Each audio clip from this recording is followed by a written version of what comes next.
नमस्ते बच्चों, कक्षा 8 हिंदी सुगम भारती की दूसरी इकाई हम आज से शुरू कर रहे हैं। दूसरी इकाई में पहला जो पाठ है वो है पंपा सर। यह एक पद्य है, कविता है जो लिखी है नरेश मेहता जी ने। इनका परिचय है जन्म 1922 शाजापुर मध्य प्रदेश और मृत्यु 2000, यानी नरेश मेहता जी को गए हुए 22 साल बीत चुके। उनका परिचय दूसरा सप्तक के प्रमुख कवि के रूप में प्रसिद्ध ज्ञानपीठ पुरस्कार विजेता नरेश मेहता जी उन शीर्षस्थ रचनाकारों में से एक है जो भारतीयता की अपनी गहरी दृष्टि के लिए जाने जाते हैं। आपकी भाषा संस्कृत निष्ठ खड़ी बोली है जिसमें विषयानुकूल भावपूर्ण प्रवाह है।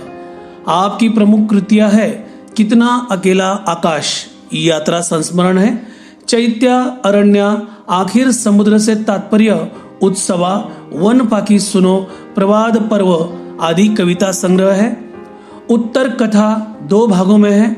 डूबते मस्तूल 2 एकांत यह उपन्यास है और शबरी संशय की एक रात ये खंड काव्य है। अब प्रस्तुत पद्य संबंधी प्रस्तुत पद्यांश शबरी खंड काव्य से लिया गया है।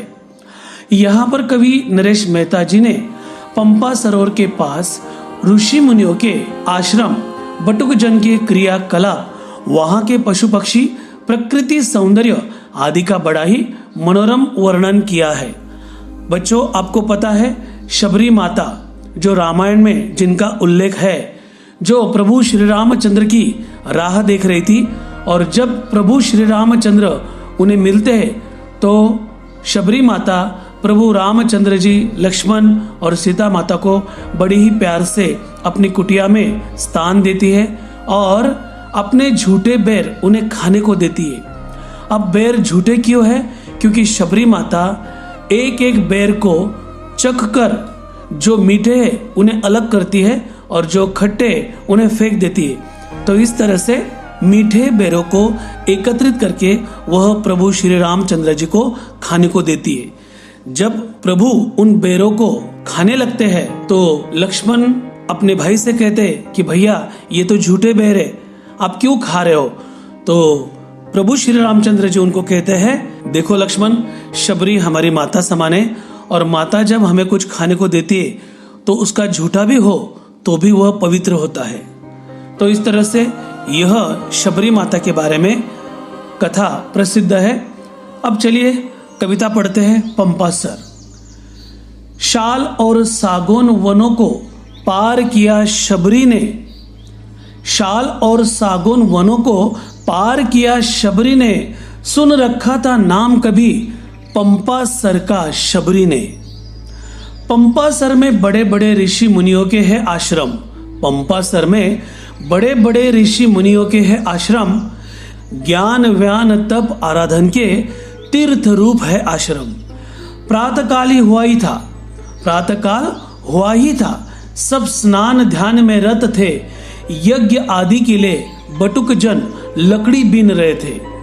कोई क्यारी छाट रहा था, सींच रहा जल कोई, दूही जा चुकी थी गाय सब, रंभा रही थी कोई। गीले आंगन में हरिणों के खूर उभरे पड़ते थे, गीले आंगन में हरिणों के खूर उभरे पड़ते थे, बैठे आम की डाली पर तोते चीखे पड़ते थे। जल कलशी ले ऋषि कन्याएं पोखर आती जाती, जल कलशी ले ऋषि कन्याएं पोखर आती जाती, भीगी एक वसन में वे सब धुले चरण घर चलती। यज्ञ वेदिया सुलग चुकी थी, वेद पाठ था जारी, यज्ञ वेदिया सुलग चुकी थी, वेद पाठ था जारी, कितनी दिव्य और भव्य थी शांति यहाँ की सारी। थी विशाल कितनी हरितिमा, शोभित थी पगवाटे, थी विशाल कितनी हरितिमा, शोभित थी पगवाटे, था विराट वट वृक्ष खड़ा, फैलाए वृद्ध जटाए।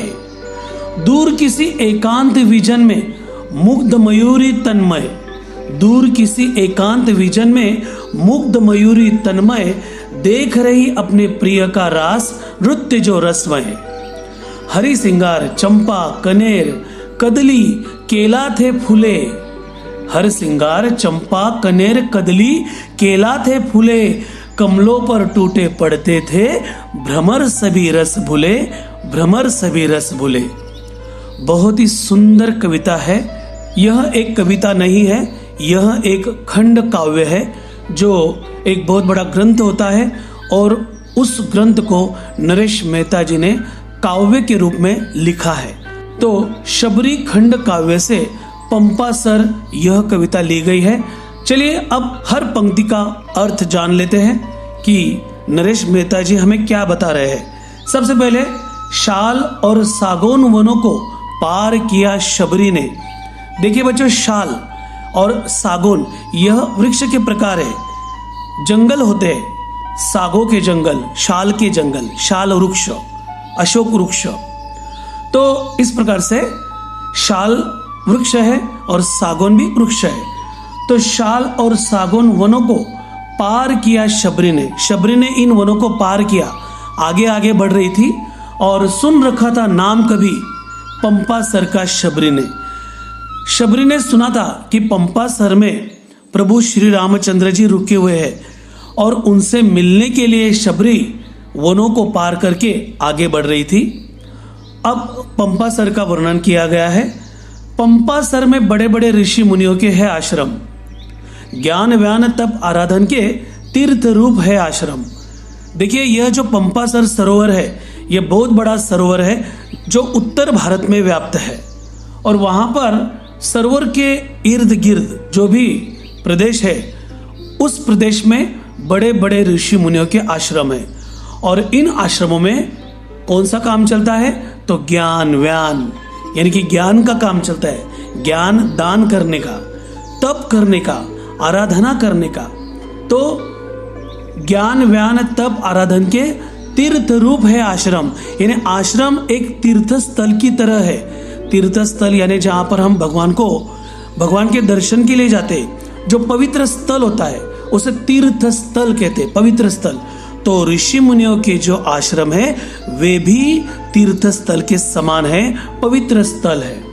प्रातःकाल हुआ ही था, सब स्नान ध्यान में रत थे। प्रातःकाल होते ही सबसे पहले हम अपने शरीर की सफाई करते हैं, उसके बाद ही हमारे बाकी के कार्य करते हैं। तो जैसे ही प्रातःकाल हुआ, सुबह हुई, सभी ऋषि मुनि और आश्रम में रहने वाले जितने भी लोग थे, ऋषि कन्याएं, बच्चे, ऋषि मुनि, सभी अपने अपने कामों में व्यस्त हो गए। तो सबसे पहला काम था स्नान। तो स्नान और ध्यान में रत थे, स्नान करके ध्यान करने में रत थे। यज्ञ आदि के लिए बटुकजन लकड़ी बीन रहे थे। अब देखिए, जब ऋषि मुनियों को ध्यान करना होता है तो उसके साथ साथ वे यज्ञ भी करते हैं। यज्ञ में एक वेदी होती है जिसमें लकड़ियां डालते हैं और उसे सुलगाते हैं। तो आग जलाने के लिए लकड़ियों की आवश्यकता होती है। तो आश्रम में जो बटुकजन, जो बच्चे होते, वे जंगल में जाकर लकड़ी बीन रहे थे। कोई क्यारी छाट रहा था, सींच रहा जल कोई। देखिए बच्चों, आश्रम जो होता है वहां पर बहुत सारी कुटिया होती है और कुटिया के आसपास छोटे छोटे बाग बगीचे होते। तो इन बगीचों में फूल पौधे लगाए जाते हैं। तो उन फूल पौधों की जो क्यारी थी, उस क्यारी को छाटने का काम, यानी कि फूलों को अच्छी तरह से रखने का, या फिर जो पौधे होते उन पौधों को अच्छी तरह से जमीन में पिरोया जाता है और उन्हें जल सींचा जाता है। जल देना यानी जल सींचना, यह काम शुरू हो चुका था। और कुछ कर्मचारी, कुछ महिलाएं या कहिए कुछ बच्चे गाय का दूध निकाल रहे थे और कुछ गायें रंभा रही थी, यानी अपने मुंह से आवाज कर रही थी। गीले आंगन में हरिणों के खूर उभरे पड़ते थे। गीले आंगन में हरिणों के खूर उभरे पड़ते थे। बैठ आम की डाली पर तोते चीखे पड़ते थे।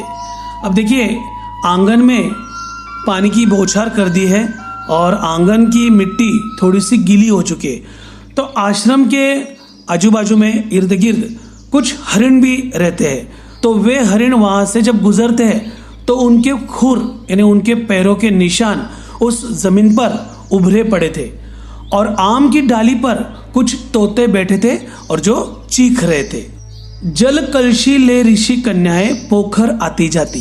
पोखर यानी तालाब। तो तालाब से पानी भरने के लिए जल कलशी यानी जो कलश होता है, कलश लेकर ऋषि कन्याएं सरोवर की ओर जा रही थी। तालाब पर जाकर वह पानी तो भरती थी लेकिन स्नान भी कर लेती थी, इसलिए एक ही वस्त्र में वे भीगी थी। इसलिए कहा है भीगी एक वसन में वे सब, और धुले चरण घर चलती। तो अब उनके चरण धुल चुके हैं, वे जब घर पर आती है तो उनके चरण धुले हैं। यज्ञ वेदियां सुलग चुकी थी, वेद पाठ था जारी। कितनी दिव्य और भव्य थी शांति यहाँ की सारी। देखिए अब दिन का जो सबसे महत्वपूर्ण काम है वो शुरू हो चुका है, यानी कि यज्ञ वेद पाठ शुरू हो चुका है। और उस समय आश्रम का जो वातावरण है वह अत्यंत दिव्य और भव्य दिख रहा है और उसकी शांति भी मन को लुभा रही है। थी विशाल कितनी हरितिमा, शोभित थी पगवाटे। था विराट वट वृक्ष खड़ा, फैलाए वृद्ध जटाए। बच्चों, आश्रम जंगल में है तो यहाँ पर विशाल हरितिमा यानी चारों तरफ हरियाली ही हरियाली है, इसलिए कहा है कि विशाल हरितिमा। शोभित थी पगवाटे, और इन हरियालियों में से जो पगवाटे होती है जहाँ से आदमी आता जाता है, छोटे छोटे रास्ते चलने से वहाँ की जो घास होती है वह निकल जाती है और वहाँ पर पगवाट नजर आती है। तो चारों तरफ हरियाली थी और जो पगवाटे थी वह शोभित थी, बहुत अच्छी दिख रही थी। और था विराट वट वृक्ष खड़ा, और इस जंगल में वट वृक्ष भी खड़ा है जो फैलाए वृद्ध जटाएं, जिसकी जटाएं वृद्ध हो चुकी है, बूढ़ी हो चुकी है, फिर भी वह अपनी वृद्ध जटाओं को फैला रहा है। तो विराट वट वृक्ष खड़ा है और अपनी वृद्ध जटाओं को फैला रहा है। दूर किसी एकांत विजन में मुग्ध मयूरी तन्मय, और दूर किसी एकांत में मयूरी यानी एक होता है मोर और उसकी जो पत्नी होती है उसे मयूरी कहते हैं। तो दूर किसी एकांत में मोर की मयूरी मुग्ध हो रही थी, तन्मय हो रही थी। शायद वह कुछ देख रही थी, तन्मयता से देख रही थी। तो क्या देख रही थी?